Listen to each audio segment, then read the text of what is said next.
ዩቲዩብ ዩቲዩብ ዩቲዩብ ሰላም ጤና ይስጥልኝ ውድ የቻናላችን ቤተሰቦች እንኳን በደህና መጣችሁ።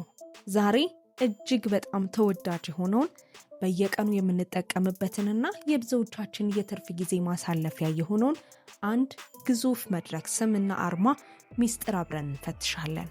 እየተናገርኩ ያለሁት ስለ ዓለማችን ግዙፍ የቪዲዮ ማህደር ዩቲዩብ ነው። ብዙዎቻችን ዩቲዩብን እንደ ስሙ ብናውቀውም ከስሙና ከአርማው በስተጀርባ የተደበቁ አስገራሚ ታሪኮችንና ብዙዎች የሚያነሷቸውን አወዛጋቢ የሴራ ትንታኔዎችን ግን የምናውቀው ጥቂቶች ነን። ዛሬ እነዚህን ሚስጥራት በጥልቀት እንመለከታለን። ከዚህ ቪዲዮ በኋላ ስለ ዩቲዩብ ታሪክ ግልጽ የሆነ እይታ እንደሚኖራችሁ እርግጠኛ ነኝ። አብራችሁን ቆዩ። ዩቲዩብ የሚለው ስም በቀላሉ ከሁለት የእንግሊዘኛ ቃላት የተገነባ ነው። ዩ እና ቲዩብ። ዩ ማለት አንተ፣ አንቺ ወይም እናንተ ማለት ሲሆን ይህም የሚያመለክተው ተጠቃሚውን ራሱን ነው። ድሮ የቴሌቪዥን ፕሮግራሞች ላይ ምን እንደሚተላለፍ የሚወስኑት ትልልቅ ኩባንያዎች ነበሩ። በዩቲዩብ ግን አንተ ራስህ ነህ የይዘቱ ፈጣሪና ብሮድካስተሩ። የራስህን ፕሮግራም ለዓለም የምታጋራበት የራስህ ድምጽ ነው። ቲዩብ የሚለው ቃል ደግሞ ለቴሌቪዥን የተሰጠ የድሮ የቅጽል ስም ነው።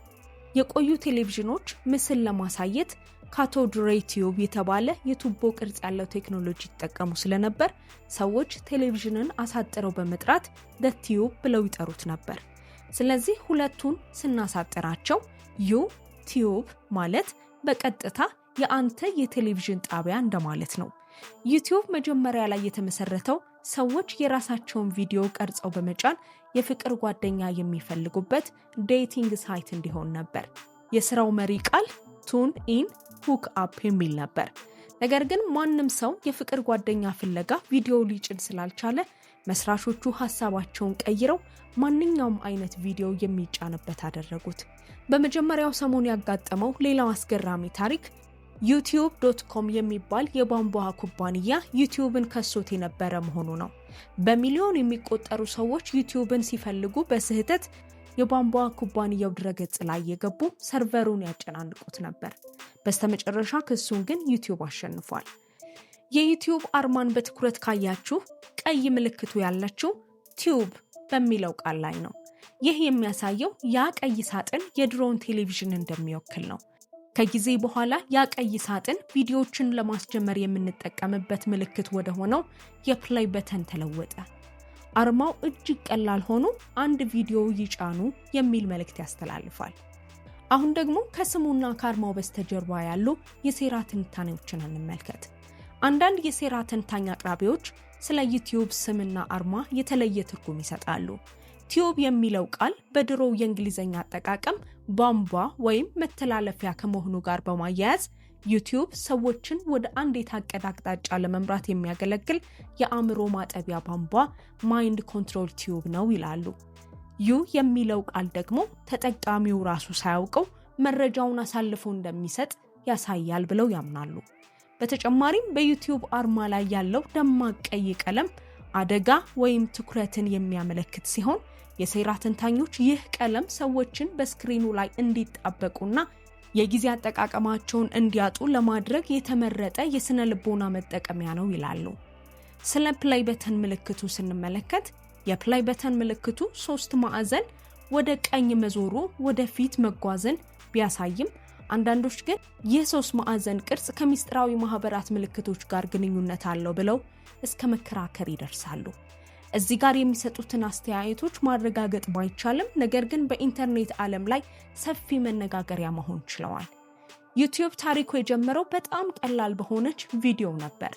የመጀመሪያው ቪዲዮ ሚ አት ዘ ዙ የሚል ሲሆን የተጫነው ሚያዝያ 23 ኤፕሪል 23 ማለት ነው በ2005 ዓ.ም ነበር። በቪዲዮው ላይ የምናየው ሰው ጃውድ ከሪም ይባላል።